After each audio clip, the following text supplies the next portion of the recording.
Добрый вечер, шановное гаспадарства, з вами Ярослав Стешик. Пачынаем агляд галоўных навінаў у летняй студыі аб'ектыву. Коррупция высокого полету. Осудили наместника старшини Менгарвыканкаму. Угрожали, шантажировали с сыном Димой. Обещали подложить наркотики 16-летнему парню. 12 гадоў узмоцненага рэжыму Андрэю Дамарацкаму. Рэха святочнага салюту. Хто вінаваты ў гібелі ды раненнях людзей, ды чаму маўчыць Лукашенко? Яны недатыкальныя, яны не нясуць непасрэднай віны таго, што адбываецца па-за межамі іхняга каралеўства, і ўсё, што там адбываецца, гэта не іх праблемы. Беларуская школа і садочак без роднай мовы. Гэта было толькі прывітанне і да пабачэння, на жаль. Ось і ўся беларуская мова.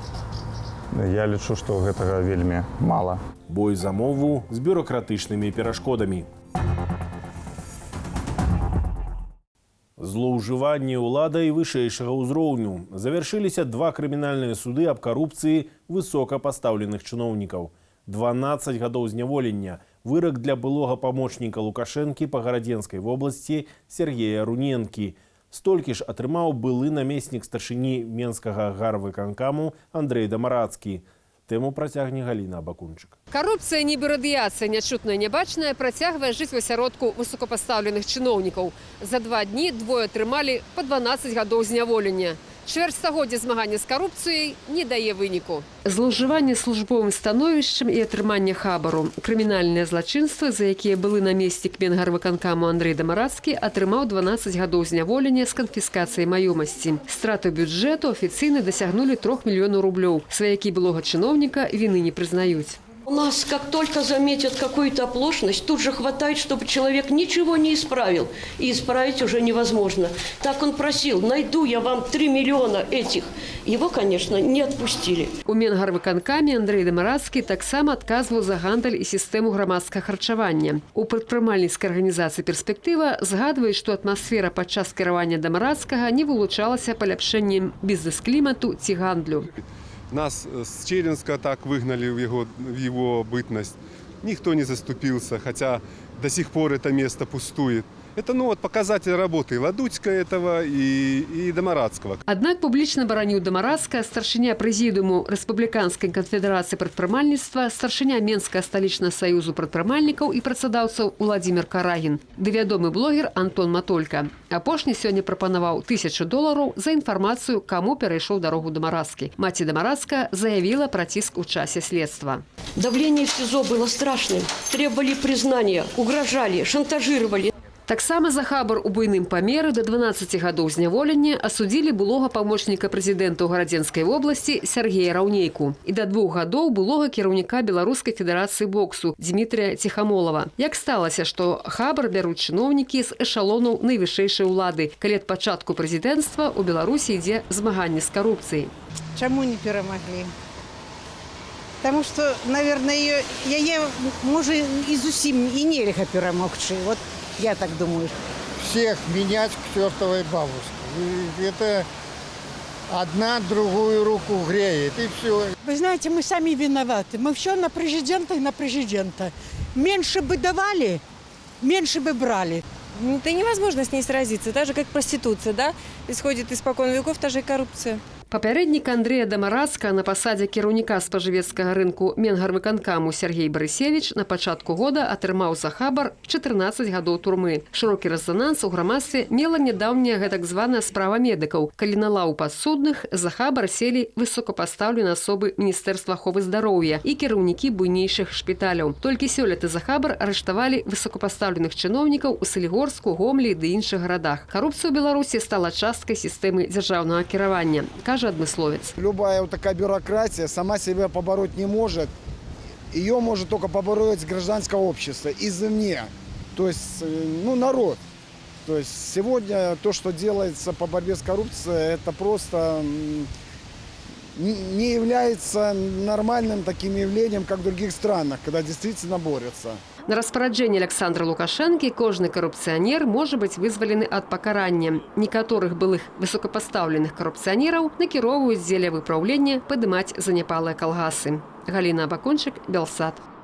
І як працяг тэмы сталічных уладаў. Менгарвыканкам не зацвярджае плану забудовы 7 паркінгаў на квартале ў межах вуліцаў Коласа, Калініна, Чорнага і Сурганова, каб дацягнуць да выбараў у палату прадстаўнікоў.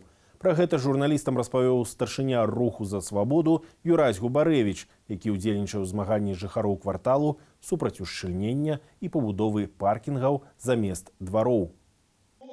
Юрась Губарэвіч перадаў словы старшыні гарвыканкаму Анатоля Сівака, што вядзецца службовае расследаванне ў справы забудовы двароў паркінгамі і ў выніку могуць быць кадравыя перастаноўкі ды змены праекту. Раней прадстаўнікі першамайскага райвыканкаму сталіцы і камітэту архітэктуры гарвыканкаму абяцалі адмяніць пабудову 5 з 7 паркінгаў, а таксама прыбраць з праекту ушчыльнення жылы дом і забаўляльны цэнтр. Але аказалася, што гэта пакуль толькі словы. Катэгарычна супраць будаўніцтва выступаюць мясцовыя жыхары.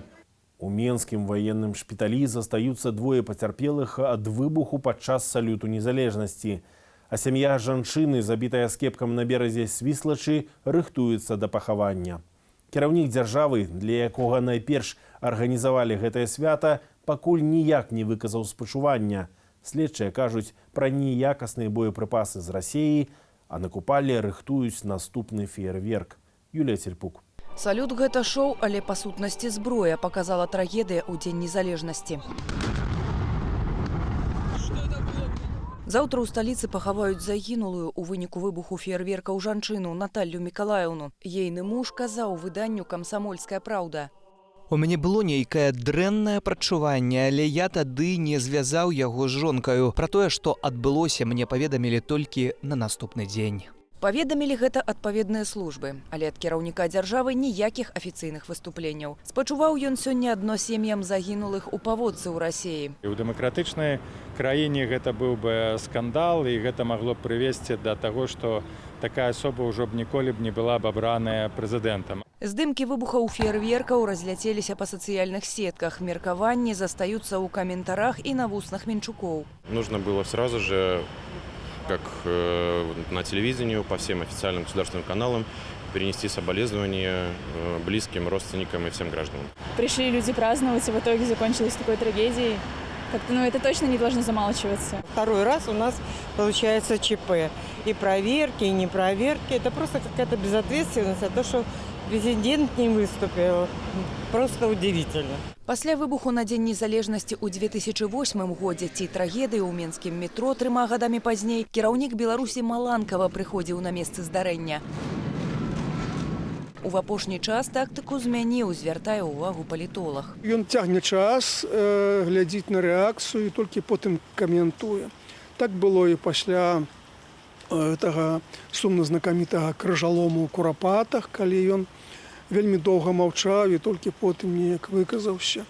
Гэта было і пасля цыганскага пагрому ў Магілёве. Пакуль трывае гэтая паўза, кіпіць арганізацыя чарговых шоу, фінальнаю часткаю якіх мае быць салют. Найбліжэйшы на Купалле у роднай Лукашэнку Александрыі. Паводле нармальнай логікі трэба было б спыніць на нейкі час хаця б усе салюты, усе феерверкі, пакуль не праведзецца следствие, пакуль не ўдасся до конца зразумець, у чым прычына. Беларусы просяць дзяржаву прыпыніцца і змяніць стаўленне да падрыхтоўкі і правядзення парадаў ды рэспубліканскіх святаў. У сеціве падпісваюць петыцыю аб забароне парадаў цяжкой ваеннай тэхнікі ў гарадах. Замест ваенных для працы з піратэхнікаю раюць запрашаць адмыслоўцаў. У гэтым выпадку пытанне ці адмыслоўцаў, але затрымалі двое маладых мужчын, прадстаўнікоў расійскай фірмы пастаўляльніцы піратэхнікі. Беларускія чыноўнікі Міністэрства абароны і службы бяспекі на сябе адказнасці не ўзялі. Чыноўнікі гэта фактычныя жыхары неба, яны ні за што не адказныя, яны недатыкальныя, яны не нясуць непасрэднай віны таго, што адбываецца па-за межамі іхняга каралеўства. У выбуху на зямлі 3 установак з феерверкамі былі таксама параненыя. 2 з 9 застаюцца за брамаю галоўнага ваеннага шпіталя краіны. Пакуль не ведаем, ці атрымаюць усе пакрыўджаныя нейкую дзяржаўную кампенсацыю. Юлія Цельпук, Белсат.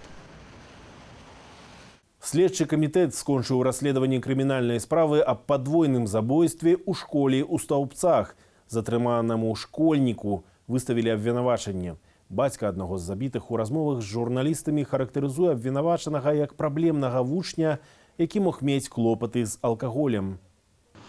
Абвінавачанне 16-гадоваму хлопцу выставілі паводле 3 артыкулаў за забойства з асабліваю жорсткасцю і асабліва зацятае хуліганства. 11 лютага 10-класнік ударыў ножом настаўніцу гісторыі ды вучня 11 класу, якія памерлі на месцы здарэння. Паводле псіхолага-псіхіятрычнай экспертызы падлетак мог у поўнай ступені асэнсоўваць значэнне сваіх дзеянняў і кіраваць імі. Абвінавачаны застаецца пад вартаю. Справу перадалі пракурору для накіравання ў суд. Максімальны тэрмін для няпоўнагадовага за падвойнае забойства да 12 гадоў турмы. Дзяржаўтаінспекцыя прапаноўвае ўзмацніць адказнасць за кіраванне аўтамабілем у нецвярозым стане. Кіраўнік ДАІ Дмітрий Карзюк распавёў пра магчымыя новаўвядзенні.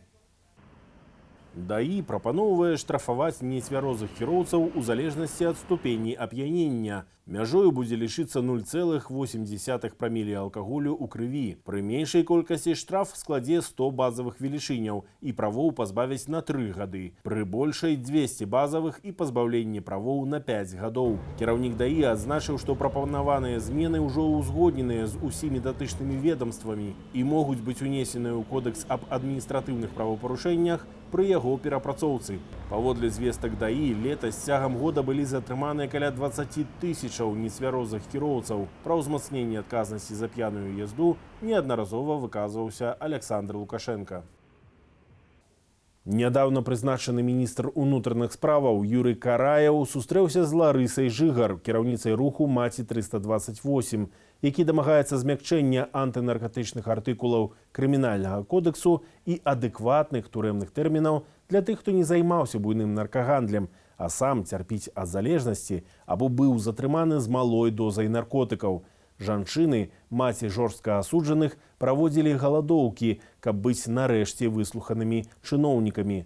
Караяў паабяцаў разгледзець перададзеныя прапановы. Какие вопросы были решены? Это вопросы пенитенциарной системы. Прежде всего, самый главный вопрос, который я подняла, это вопрос вот этих зеленых нашивок, которые мечены наши ребята по 328 статье. Мы этот вопрос обсудили. Он сказал, я выясню, почему это было сделано, и дам письменный ответ. Мы положили обращение. В обращении мы, в общем-то, опирались на декрет номер 6 антинаркотический, который был подписан президентом 28 декабря 2014 года, вступил в силу с 1 января 2015 года. И мы проследили хронологию, что же за вот эти 4,5 года существования декрета, что изменилось вот именно в наркополитике, то есть в этой ситуации с наркотиками. И мы поняли, что, в общем-то, пришли к выводу, что изменилось все в худшую сторону. Цяпер вядзецца набор у садкі і школы на наступны навучальны год. Пры падачы заявы бацькі пазначаюць, на якой мове яны жадаюць, каб навучалася іх дзіця. Пакуль што перавагі не ў беларускі бок. Чаму так, глядзіце ў матэрыяле Ольгі Васильевай. Ларыса геніюш, не згінай мяне, я не сагнуся. Не баюся ні страха, ні зла. Не здарма я з зямлі беларускай.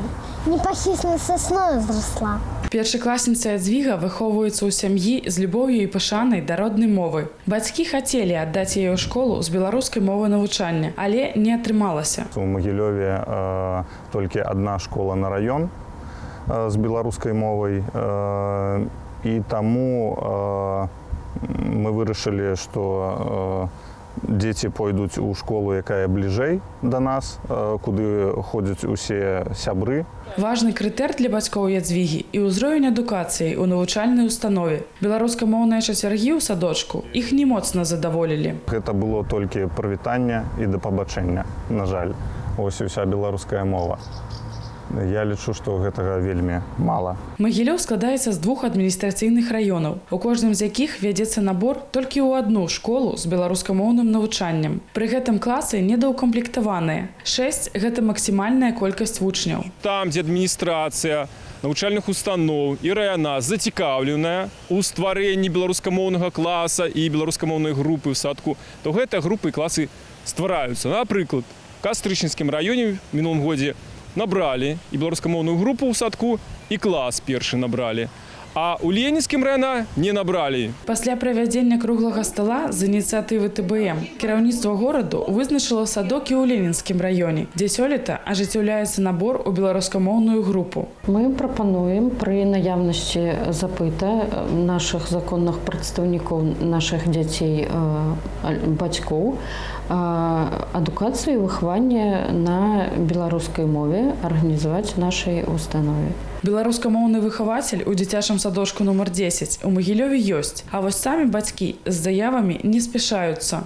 Наверное, нет. У нас как-то все в основном на русском разговаривают. Сама обучалась на белорусском языке.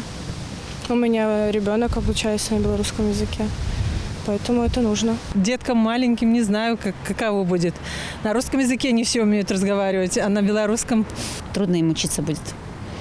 Большинство населения русскоязычное. На думку магілёўскага старшыні ТБМ Олега Дзяжкова, беларусы пераносяць свае комплексы на дзяцей. Маленькія дзеці наадварот. Ім вельмі цікавыя новыя людзі і новыя падыходы і новая мова. У них няма гэтай зашоренасці, гэтага комплекса вясковага, савецкага, што мова, яна сялянская. Жыхарка Магілёва Галіна не пабаялася аддаць дачку ў недаўкамплектаваны клас з беларускай мовы навучання. На думку Галіны, заахвочваць бацькоў трэба на паўсядзённым узроўні. Калі людзі не будуць чуць беларускую мову ў звычайным жыцці, яны ніколі не пойдуць аддаваць сваіх дзяцей на беларускую мову. А таксама вельмі важлівы момант гэта беларускамоўнае навучанне у вышэйшых навучальных установах. Менавіта цяпер ідзе набор у беларускамоўныя групы і класы. Час падаць заяву яшчэ ёсць. Як кажуць, менавіта попыт стварае прапанову. Ольга Васильева, Белсат. А мы с тобой любили родину нашу, белорусы. Малайцы. У Менску каля смеццевага палігону Трасцянецкі адбыўся модны паказ. Зладзілі яго дзяржаўнае прадпрыемства «Аператар другасных матэрыяльных рэсурсаў» і Беларуская палата моды. Арганізатары спадзяюцца такім чынам прыцягнуць увагу беларусаў да праблемы адкідаў. На смеццевым паказе пабывала Наста Каханович. Вінтажная вопратка і авоські замест пакетаў. 15 модных брэндаў з дапамогай беларускіх знакамітасцяў прэзентавалі свае летнія вобразы. Фэшн-паказ – частка акцыі «Пакет» оператора другасных материальных ресурсов. На человека около 400 пакетов в год образуется. То есть это абсолютно средние цифры. Поэтому если каждый из нас возьмет на один пакет меньше, то мы существенно уменьшим количество пакетов.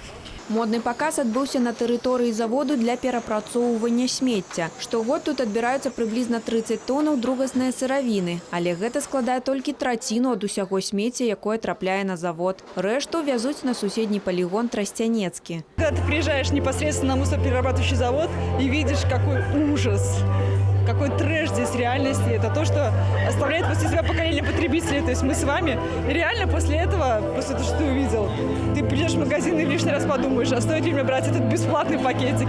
Арганізатары запрасілі таксама бренды, якія падзяляюць ідэю скарачэння смецця, як, напрыклад, Маймьюз Винтаж. Мы делаем специальную линию одежды, это ресайклинг. Ресайкл одежды переработанная. Вот, например, на мне вы можете видеть рубашку. Это винтажная рубашка, но рубашка разукрашенная. И таким образом мы даем одежде вторую жизнь. Усе плетеныя торбы створаныя людьми з інваліднасцю зроку у межах социального проекту «Добрая авоська». Есть тотально слепые люди, есть люди с остатком зрения. То есть, ну, в принципе, понимаете, это изделие очень комфортное им в производстве. То есть у них очень чувствительные руки, да, плетут с специальными приспособлениями. То есть есть челнок, есть доска для фиксации. Арганізатары паказу ладзяць таксама бясплатныя экскурсіі на завод для перапрацоўвання смецця і палігон Трасцянецкі. У планах прадпрыемства прасоўваць ідэю скарачэння колькасці аднаразовага посуду і ўвядзення платы за пластиковые пакеты у крамах.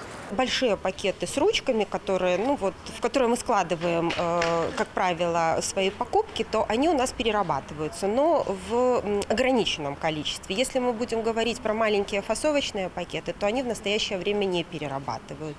У шмат якіх еўрапейскіх краінах за аднаразовыя фасаваныя пакеты ў супермаркетах ужо трэба плаціць. У Беларусі пакуль у многіх гандлёвых сетках пластикавыя пакеты бясплатныя. Альтэрнатывай фасовачнаму пакету можа стаць такая шматразовая торба. Усё часцей моладзь выкарыстоўвае яе для садавіны, гародніны ды гарэхаў. Плюсы відавочныя. Такая торба будзе служыць гадамі. Наста Каханович, Белсад. Старэнне грамадства – агульнаеўрапейская тэндэнцыя. Беларусь, паводле ацэнкі Сусветнага банку, адносіцца да краінаў, якія рэзка стареюць. Ці можна спыніць час, ці вярнуць сабе частку маладосці, высвятляла Ірына Дарафейчук. Шыкоўная сукенка, макіяж, камера. Звычайна пазуюць на фотасесіях маладыя жанчыны. Польская акторка Галена Наровіч кар'еру мадэлькі пачала ў 80-гадовым узросце. Цяпер ёй 84. Тое,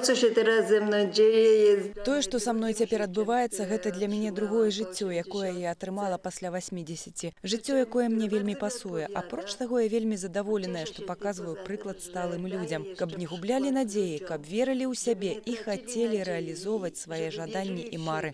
Актыўныя сталыя людзі ёсць не толькі ў Польшчы.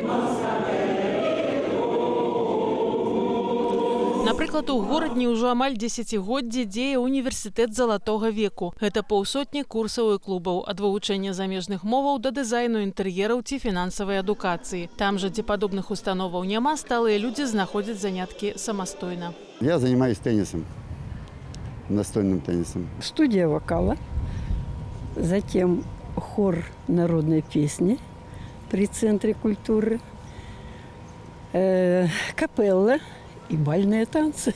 Хожу в храм. Работаю на даче. Дача у меня есть, которой я занимаюсь. Ягоды ходим в лес, грибы ходим. Сочиняю стихи. Сама для себя, для внуков. Мне нравится вязать, я вяжу покрывала, салфетки. Ці ёсць у сталых людзей сакрэт, што трэба рабіць, каб даўжэй пачувацца маладым? Должна быть душа добрая и любить всех, любить людей, любить животных, любить... Ну, все, понимаете, жизнь такая... Люби всех, и тебя будут любить. Отдавай всем, и к тебе будут так относиться. Так что, вы знаете, что мне не чувствую, что я пенсионерка, у меня еще совсем... юный возраст. Амаль кожны чацвёрты жыхар Беларусі пенсіянер. І з кожным годам гэты адсотак будзе павялічвацца. Тым важней кожнаму спрабаваць знайсці магчымасць самарэалізацыі ды актыўнага жыцця. Ірына Дарафейчук, Белсад. На гэтым усе галоўныя навіны. З вами быў Ярослаў Стешык. Добрага вечара.